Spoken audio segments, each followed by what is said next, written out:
3 Chinese astronauts aboard the nation's space station are getting ready to teach their first science class from space.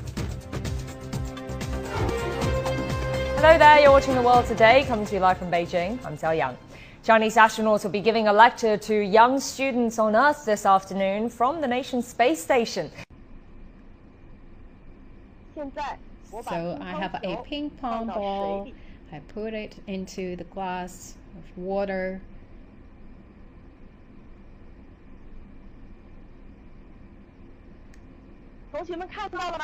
Can you see that? The ping pong ball actually not really coming back to the surface, right? It's inside the water. So that's phenomenon quite different from what you have there on Earth, because that buoyant force actually seems disappear because there's no gravity here. So we talk about that in the absence of a gravity, there seems like no buoyancy. I'm Don Pettit. I'm a NASA astronaut. I've flown 3 times to the International Space Station and spent over a year living there.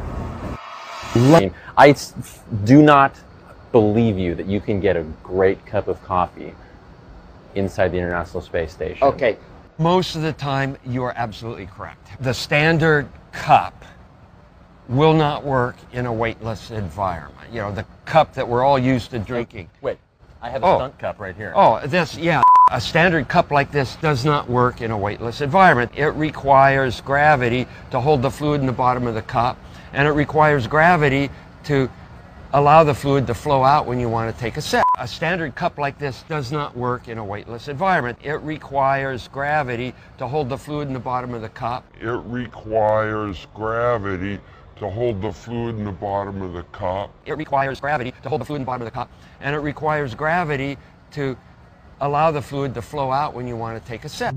Busted. Now that's really, really funny, and there is no doubt about it.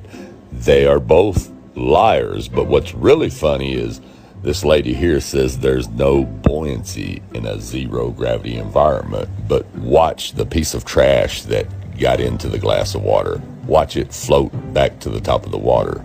That's called buoyancy, proving that she's not in a zero gravity environment.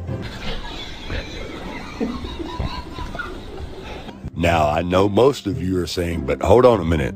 How is the ping pong ball staying under the water? Well, that's really, really simple, because it's not a ping pong ball. It's a little sponge ball. And as she sticks the straw in, that's why she's using this great big old straw to put right over the top of it. And as she pushes it down into the water, all the bubbles, all the oxygen bubbles in the sponge ball go right through the straw. And you never see the bubbles go through there until I zoom in to show you the last little bubble escaping up the straw. Check this out. Let me zoom in a little closer. Okay, now watch this. There it goes, right up into the straw. And then you can still see the last little bubble clinging on to the little sponge ball that didn't make it up the straw. I would suggest that China stick to making cheap tools, because they're not really good at faking space.